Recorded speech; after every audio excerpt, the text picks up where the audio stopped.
Hey everyone, welcome back to Yash Talks Cinema, where we explore timeless films that blend raw human emotion, cinematic brilliance, and unforgettable storytelling. Today's spotlight is on 14 Hours, a gripping 1951 drama that takes you to the edge of a city skyscraper and deeper into the human heart. With an IMDb rating of 7.1 out of 10, this film stands as one of the most tense and emotionally charged movies of its time, a masterclass in suspense built entirely on empathy and realism. The story begins on what seems like an ordinary morning in New York City, but within minutes, that calm turns into chaos when a young man, Robert Cosick, steps onto the ledge of a high-rise hotel window. He's not threatening anyone else, only himself. What unfolds over the next 14 hours is an intense psychological standoff that captures the attention of the entire city below. Strangers gather in the streets, police officers scramble for solutions, and the media flocks to the scene. But beyond all the noise, the film focuses on something quieter. The fragile emotional conversation between one man on the edge and one police officer who refuses to give up on him. What makes 14 Hours so special isn't just the suspense, it's how the tension feels real. The camera work, the pacing, and the sound of the city all pull you into the moment.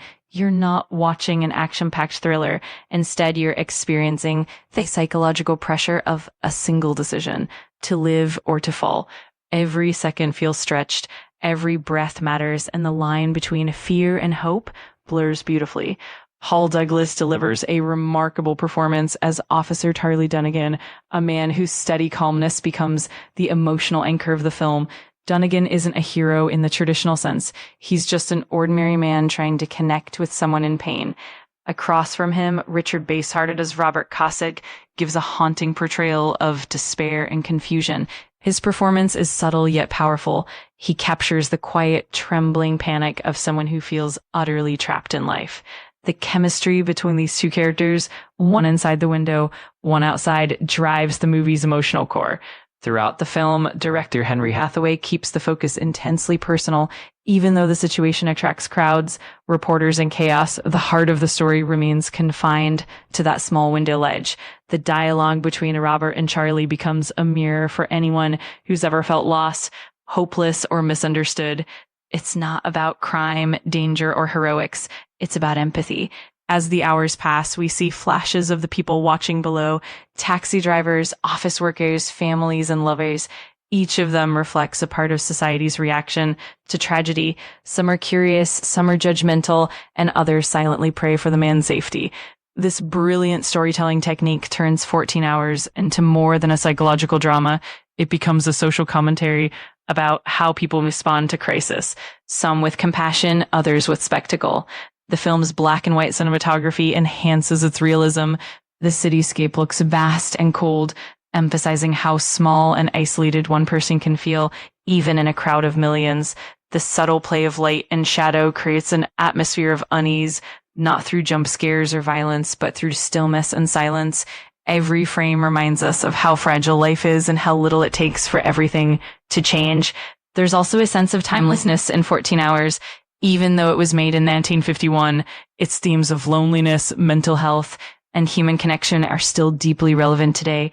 In a world where we're constantly surrounded by people, yet often feel unseen, the movie hits a chord that feels heartbreakingly modern. It doesn't try to simplify pain or offer easy answers. Instead, it portrays emotional suffering with honesty and compassion, making it a film that lingers long after the credits roll. What's fascinating is how the movie keeps you engaged without ever leaving that ledge. For nearly the entire runtime, the tension is sustained through dialogue and emotion alone. The director uses the confined space as a psychological battlefield, not between good and evil, but between despair and hope. The pacing is deliberate, almost meditative at times, allowing viewers to feel every minute of the unfolding situation. One of the film's quiet triumphs is how it portrays the police not just as authority figures, but as human beings. Officer Dunnigan's patience, kindness, and quiet understanding remind us that sometimes saving a life is less about orders and more about empathy. His interaction with Robert isn't about control, it's about connection. And through that connection, the movie finds its soul. Supporting characters like Grace Kelly in her film debut, Arbor Bell Geddes, and Agnes Moorehead enrich the story by showing different perspectives of love, guilt, and helplessness. Grace Kelly's brief yet memorable appearance hints at the brilliance she would later bring to the screen, while Moorehead delivers an emotionally layered performance as a mother torn between concern and frustration. Each side story ties back to the main narrative, showing how one person's struggle can ripple through an entire community. The sun rises, moves, and sets, a reminder that life goes on even as one man's fate hangs in the balance. The cinematography subtly shifts tones to match the emotional rhythm, bright daylight when hope flickers, and deep shadows when despair takes over. It's masterful visual storytelling that keeps the audience immersed without needing elaborate sets or action. By the time the tension reaches its peak, you'll find yourself completely invested, not in whether the man will fall or be saved, but in what this human encounter truly means. 14 Hours makes you question how much understanding and patience the world has for those in pain, and how one person's compassion can echo beyond the moment. It's a film that doesn't rely on shock or spectacle, but on empathy, a quality that feels both powerful and rare. The dialogue, simple yet profound, cuts straight to the heart. There's a sense of realism that feels almost documentary-like, as if you're witnessing an actual event unfold. The crowd reactions, the anxious police officers, the desperate mother, and the calm negotiator all weave together into a tense symphony of emotion that makes you hold your breath. By the end of 14 Hours, you realize it's not just a story about a man on a ledge, it's a reflection on humanity itself. It's about the invisible struggles that people carry, the moments when everything seems lost, and the possibility of redemption through compassion.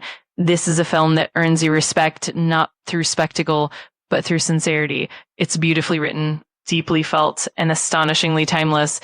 If you're someone who appreciates human drama that digs into the complexity of emotions rather than surface-level thrills, 14 Hours is a must-watch.